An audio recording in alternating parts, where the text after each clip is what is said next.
Selamat pagi, saya siswa Stikim Nas Indonesia Maju.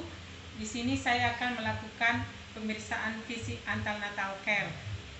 Tujuan untuk melakukan pemeriksaan fisik antenatal care adalah untuk mengetahui kelainan janin dan ibu atau kesehatan ibu dan janin. Di semester pertama bisa dilakukan 4 kali seminggu, di semester kedua bisa dilakukan 2 kali seminggu, di semester ketiga boleh dilakukan sekali seminggu saja. Tapi jika ada kelainan boleh dilakukan sewaktu-waktu. Pertama-tama saya akan mencuci tangan dengan 6 langkah.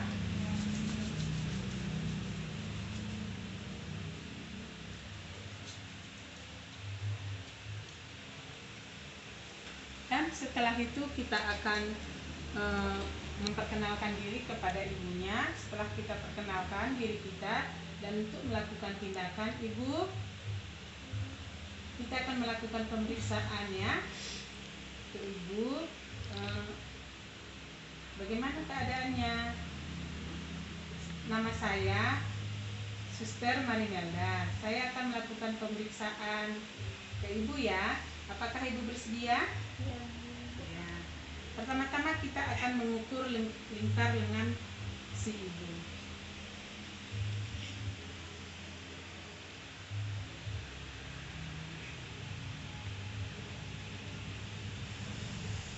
Setelah itu kita mencatat.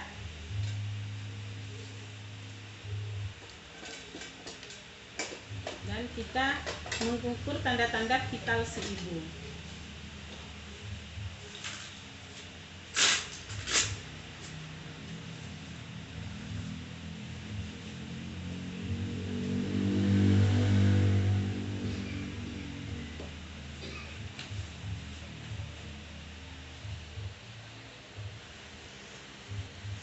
Angkat lengannya ya Bu.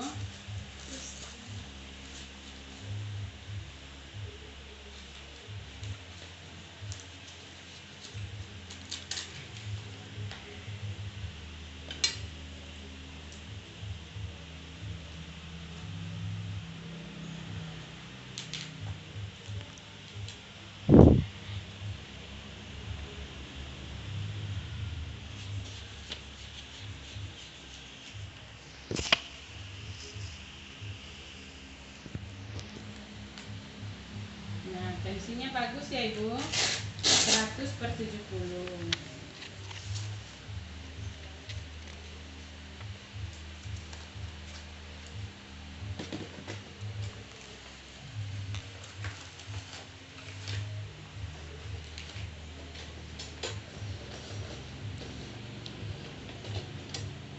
Setelah itu kita akan melihat nadi si ibu.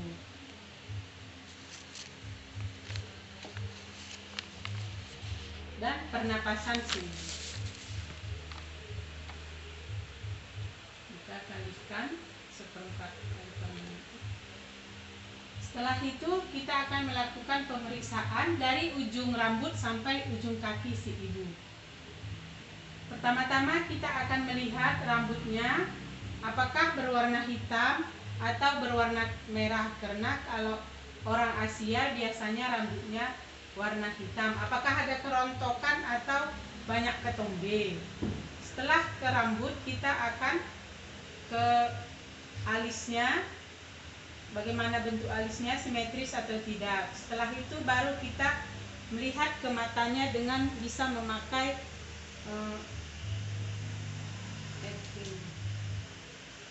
coba Ibu lihat konjungtivanya, apakah lihat ke atas Bu, apakah pucat atau merah. Setelah itu kita kembali ke hidung. Kita lihat lubang hidungnya apakah simetris atau tidak.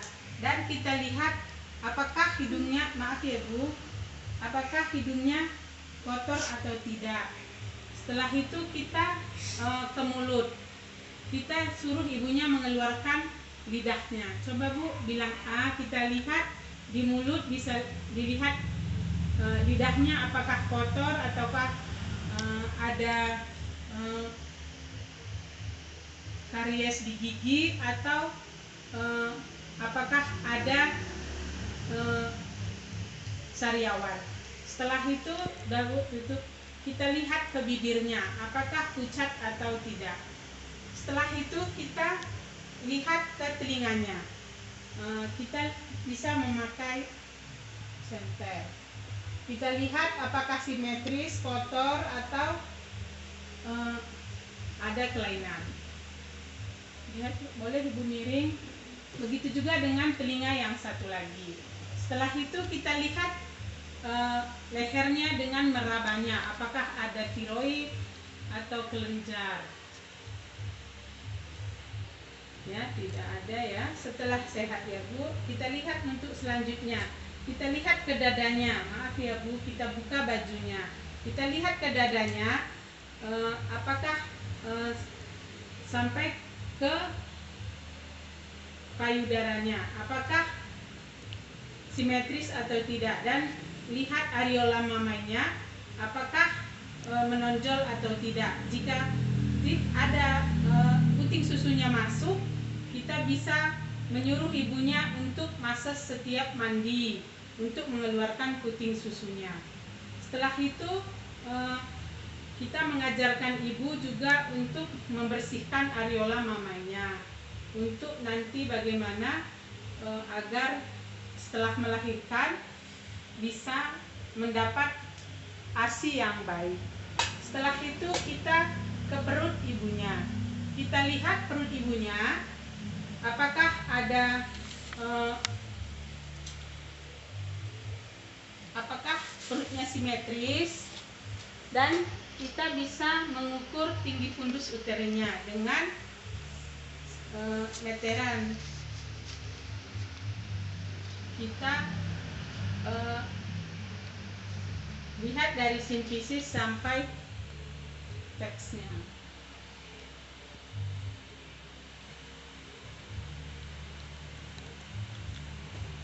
Setelah itu kita lihat di perutnya apakah ada garisnya atau ada bekas operasi atau sebagainya.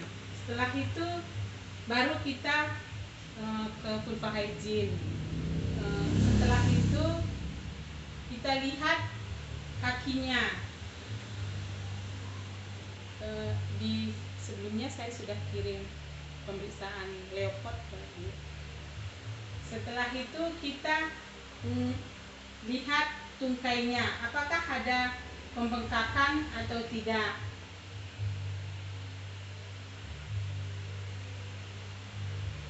Pembersihan vagina juga saya sudah kirim. Setelah itu kita lihat tungkainya dan kakinya apakah simetris atau tidak. Setelah dilakukan Leopard dan pemeriksaan vagina, vulva hygiene, kita boleh melihat refleks kaki si ibu atau lututnya, patelanya. Boleh ibu miring dulu, berdiri, terus duduk, kakinya sini. Kurang sini Bu, ya. Kita lihat refleksnya di bawah tempurung kakinya. Nah, kalau bergerak berarti refleks kakinya bagus. Ya, semuanya bagus ya Ibu. Nanti untuk bulan berikutnya Ibu boleh periksa lagi. Tapi kalau ada kelainan di sebelum seharusnya juga boleh datang ke sini. Ya Ibu, terima kasih. Mendengarkan DJJ si janin.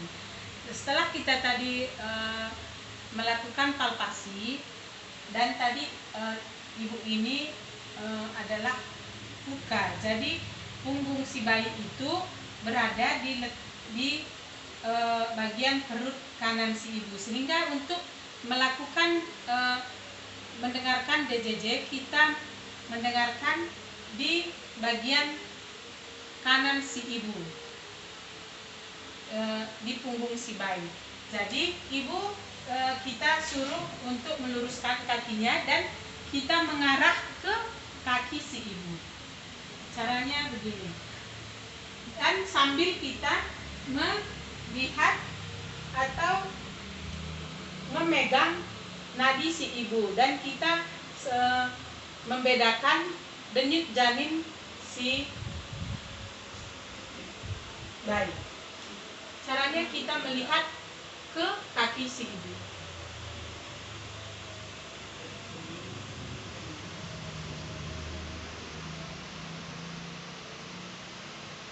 Dan kita melihat arloji kita dan berhenti dalam 5 menit. Kita hitung 5 menit dan berhenti 5 menit sampai 1/4 menit. Dan kalikan 4 kali. Itu cara. Dan kita lihat jalan lahir dan kita bersihkan di mana ada sobekan yang kita sobek tadi, perineumnya, maka kita harus melakukan penghetingan. Dilakukan penghetingan, kita kalau bagian dalam kita lakukan CD, kalau di perineum pada zaman sekarang kita tidak melakukan satu benang saja, yaitu udah menyatu dengan tubuh nantinya, tidak perlu lagi untuk pembukaan jahitan. Jadi kita jahit perineumnya dan kita dep untuk setelah kita jahit, jika ada keluar darah kita dep dengan tampon tang. Terima kasih. Melakukan penolongan persalinan. Setelah ibu terlihat tanda-tanda, keluar tanda-tanda blood slab dari vaginanya dan kita melakukan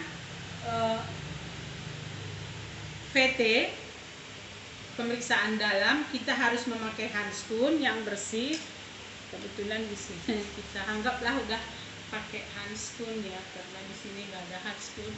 Jadi setelah kita memakai handskun, kita pakai kapas sublimat dan kita bersihkan di vaginanya, lalu kita melakukan tanda-tanda persalinan, yaitu kita lihat hisnya sudah ada dan ibu sudah merasa ada rasa mau mengeden, dan kita membersihkan dulu vaginanya. Setelah itu kita lihat pemeriksaan dalam dan sudah ada 8 cm, di mana jari kita sudah begini di dalam vagina. Setelah itu kita pimpin si ibunya dan merapikan alat-alatnya, dan kita suruh ibu untuk latihan dulu. Ibu jika nanti ada rasa mau buang air besar, ibu tangannya harus ini ya, pegang pahanya ini dua-duanya, tarik ke atas, dan kepala ibu angkat sendiri, lihat perut si ibu ya. Setelah itu, setelah kita pimpin dan ajarin si ibunya, setelah ada his menggebu-gebu dan kepala sudah tampak di vulva, maka kita ajarkan si ibu, ayo bu, keluarkan, ngeden bu, iya bu, sikit lagi bu. Setelah kelihatan kepala putar fleksi, maka kita kait lengannya ke arah bawah, ke tengah dan ke atas, baru kita bawa ke perut si ibu untuk mencari puting susu si ibu. Setelah itu kita mengklem tali pusatnya 2 dan kita potong antara klem 1 dan kedua kira-kira 3-4 cm. Setelah itu kita letakkan ke perut si ibu dan membersihkan bayinya dan suruh bayinya untuk mencari air susu ibunya. Sementara itu kita bisa melakukan pengeluaran plasenta. Setelah kita lihat darah keluar melalui vagina dan kita lihat kita tarik tali pusarnya yang ke plasenta, dia sudah mulai mengeluarkan, maka kita tarik dengan pelan-pelan. Setelah itu kita suruh ibu dengan tarik nafas biasa aja. Setelah plasenta lahir, kita periksa plasentanya apakah ada tersisa atau tidak. Jika tidak ada, kita ukur pendarahannya. Jika semuanya normal, kita bersihkan ibunya. Setelah itu kita rapikan si bayinya dan kita timbang, kita ukur lingkar kepalanya, tingginya, dan kita letakkan kembali ke ibunya untuk menyusui. Cara menyusuinya adalah kita lakukan di saat kepala bayi besar, di mana perineumnya agak kaku dan masih ketat, maka kita bisa melakukan episiotomi saat ibunya mengedet dan di mana jari kita dengan pakai unspoon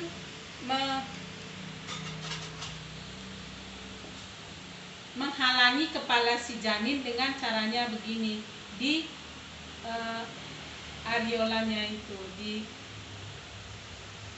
kepala si janin kita tahan dan kita gunting perineumnya seperti ini, sedikit, kira-kira 2 cm.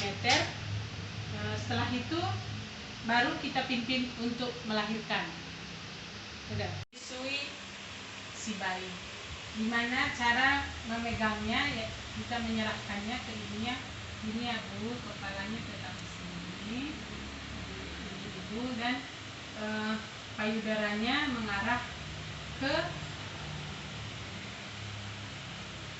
muka si ibu. Insangnya jangan ketutup, dilihat hidungnya jangan ketutup sama payudara ibu, dan tangan ininya memegang puting susu bayinya.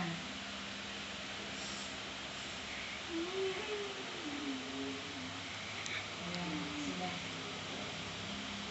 Begitu caranya ya Bu, untuk nanti di rumah ibu harus megangnya begitu ya. Oke, ya nanti tidurin bayinya. Kita susuin dulu ya. Semangat ya Bu.